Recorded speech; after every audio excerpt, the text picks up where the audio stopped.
August 3rd, Kyle Shanahan got a question about Brock Purdy's recovery. And it's sort of like, it was a little negative. Like, he's not quite back yet, is he? But is he making good strides and being back? And Kyle kind of got defensive. Like, well, no one's back to the level they were at last year. But, we're not worried about Brock. Brock's the real deal. He wasn't asked. He just put it out there. Brock's the real deal. And I think it kind of set everyone on fire, because I don't remember him ever saying that about another quarterback on this team. He never said that about Jimmy Garoppolo, the real deal. And it sounds like an innocuous thing to say, but like, I wouldn't even say that about Kirk Cousins or Dak Prescott, or I'd say it about Aaron Rodgers, Patrick Mahomes, Josh Allen, Justin Herbert, and a few more guys. Like that's my interpretation of that phrase. So how did you take this quote from Kyle?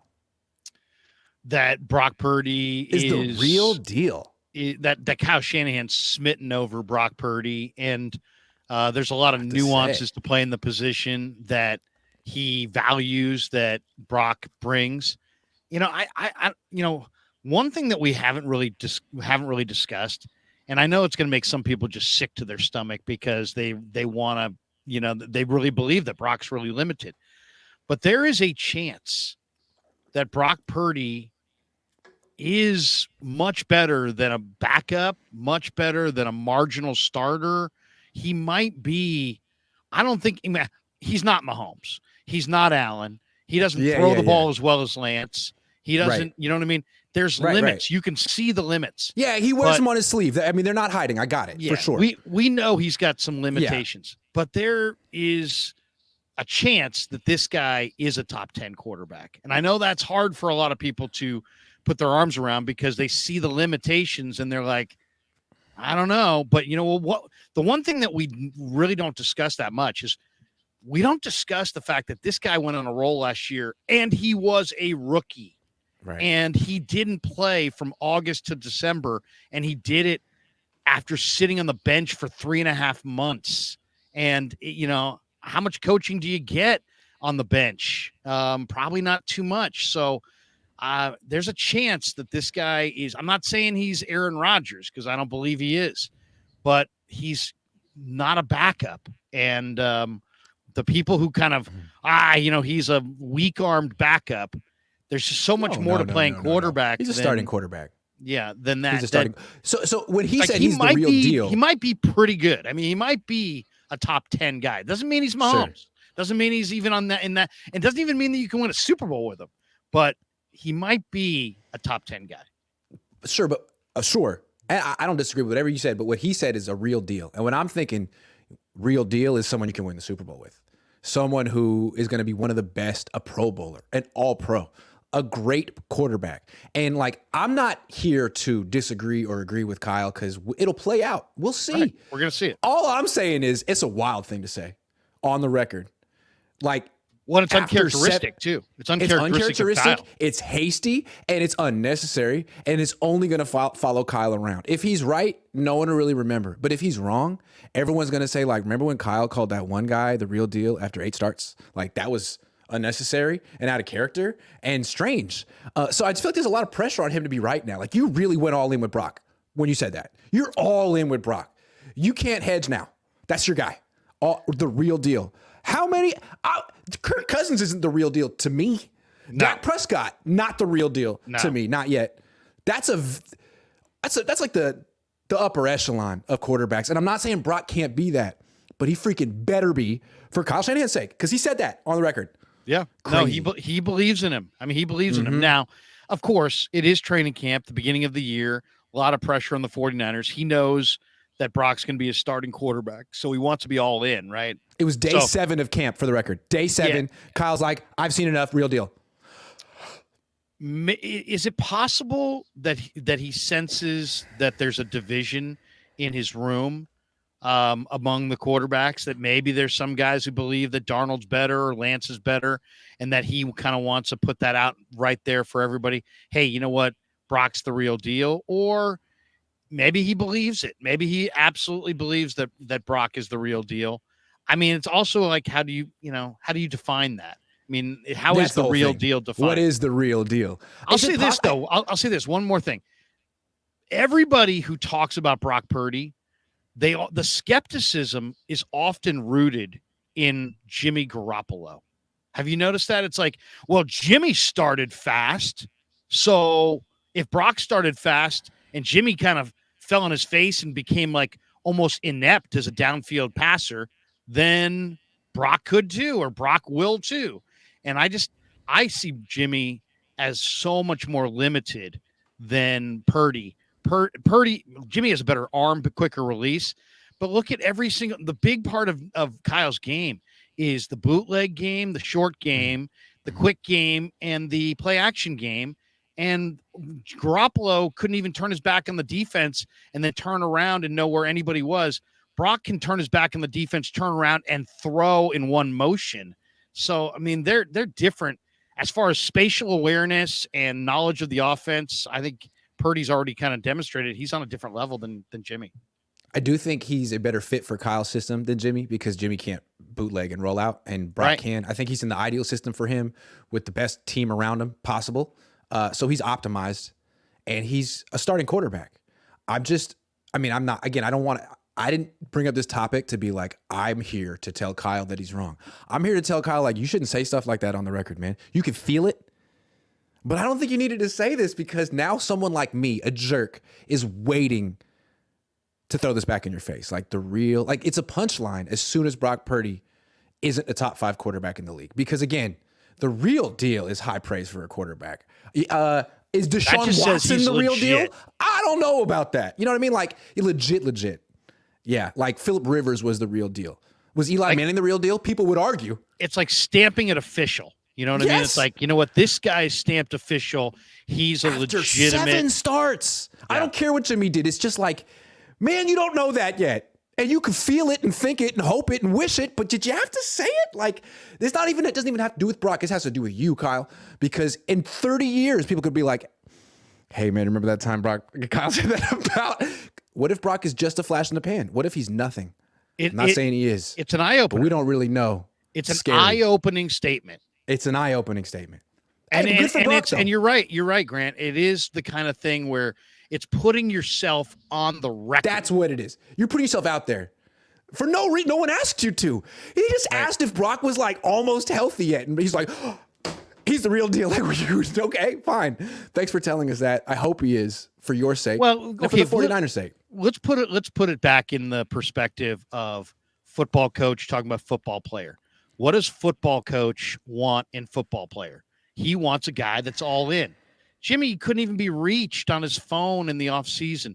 Brock is a guy that I've talked to about what do you do the night before games? I go, do you watch movies with your girl? Do you make food? Do you relax?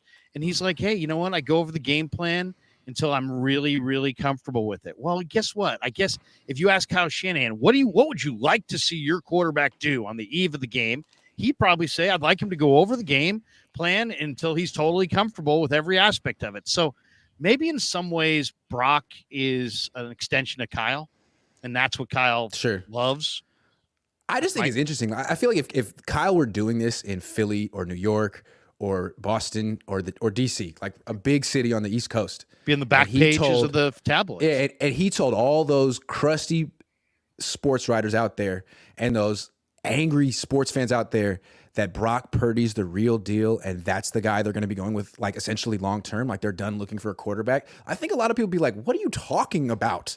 We want a guy that's the real deal. Like, Brock's good, but is he, like, the real deal implies top 5, like, Super Bowl winning, and even you say, I'm not sure he can do that. He could be top 10. I don't know about top. Like, there is some question. I think that's why the whole Trey Lance thing is still a topic, because some people feel like, in an ideal world, he could reach this level of performance that only he could get to. I think a lot of fans still want the real deal, and they can feel like, look, I like Brock. He's a good quarterback. He's a starting quarterback, but I still would like to shoot for the moon. I would like to reach a little higher. I think a lot of fans would feel that way. So maybe they're wrong, but that's why I think some fans would be like, the real deal. Okay, I'm writing it down. August 3rd. Yeah, August 3rd. But, you know, look what Alex Smith said to Mayoko in Tahoe 3 weeks ago. He's like, you know what? There's Steve Young too. There's a lot of factors that go into the quarterback. Your 40 time and this, and there's a lot of things. And he said, at the end of the day, none of that really matters. What really matters is processing, timing, and accuracy. And he said that Brock has it and that he thinks it's sustainable. So, well, arm strength matters to a degree. It's not like arm strength doesn't matter. Requisite arm strength is a must. But as far as if you have requisite arm strength, and that was my concern about the elbow as well. It's like, was he going to lose 5 miles an hour off the fastball? Because if Brock Purdy loses 5 miles an hour off the fastball, he might not have requisite arm strength any longer. And so he may not be the same player. But to me, if he's lost arm strength, I haven't noticed it. I've seen throws since he's come back that I thought hung. The Greenlaw pick, the ball down the sideline in the same practice. He's had 3 or 4 balls that I thought, that ball kind of hung. But let's be honest, he had 3 or 4 balls last year that kind of hung. So it's like he's definitely. I mean, today was a good example. I thought Brock Purdy played well. I know there are people that can look at that and go 7 of 16, but I looked at that practice and I'm like, Debo dropped an absolute dime. CMC hit him in the hands on a little ball on the far sideline. He didn't even turn around. He was fully extended. The other one, Danny Gray didn't hit him on the hands on the out, and he dropped it. I mean, easily Brock could have been 10 or 11 of 16 today. Instead, he was 7 of 16. But it's the way he moves the ball in the move the ball drills and in the red zone. I mean, he ran one in today. And that was the other thing. I used to feel better when Jimmy was the quarterback. I used to feel better about the Niners from like the 15 to the 25 than I did from the 1 to the 15, because it's like he wasn't accurate enough in those small spaces to be able to score touchdowns in the red zone, and they kick field goals. Purdy throws strikes in the red zone. That was a beautiful love letter to Brock Purdy. I thought it was wonderful. I thought it was eloquent. My thing with Brock, I'm not worried about his arm post-surgery. I mean, I think endurance is an issue, but he's got a month to build it up. I feel like he has the same limitations he had before. When it's third down and they play cover 1 and there's a single high safety and they're trying to take away the middle of the field and they're daring you to throw a fade route up the sideline, which is not a hard throw. It doesn't require a ton of arm strength. All you got to do is hold the safety. You got one-on-one and you got to loft it over the corner. He throws a very low fade ball. And he's tried it every day. I don't think he's hit it yet. Brandon Allen hit it yet. Brandon Allen throws the nice fade with the trajectory, and I just feel like Brock's is low. It's always been low. It's always going to be low. Jimmy's was low, and until he proves he can hit that one throw, like he's going to be great on first and second down, under center, play action, rolling left and right. But when it's time to sit in the shotgun and face cover 1 on 3rd and 5, he's going to have to hit that throw. And if he can't not ever, but if that's not something he can do consistently, he's not going to be the real deal in the way I see it. Well, I don't know, because you know what? Shanahan got Jimmy to be like, 70% in the intermediate. But he ain't the real deal. We definitely know that. And I think the Raiders are finding that out right now. Hilariously. Yeah. Hilariously. He's turning it over quite a bit in Raider Jimmy's camp. not good, but his numbers were great. I just win-loss pretty. It was the team. Sorry. Yeah. I cut you off. No, I was just going to say that Brock completed 84% as a rookie in the intermediate. That's an eye-opener right there when you think of the percentage of the throws that are intermediate throws in this offense. The other thing I've noticed, and I'm sure you have as well, forget Brock for a second. Let's just talk about the Niners and their quarterbacks. They're not going down the field very much. I've seen a huge number of passes to the running backs. Huge. Allen. They're dumping it underneath. Everybody is, though. Lance is, Darnold is. They're throwing it to J.P. Mason, TDP. Well, Darnold is forever. I saw your breakdown of the receptions. Mason had no receptions hardly at all last year, I think. He had, like a million. 12 now or 10? And he had more today. They can't stop throwing to Jordan Mason. They're it's crazy. Throwing it to the backs a ton. Yeah.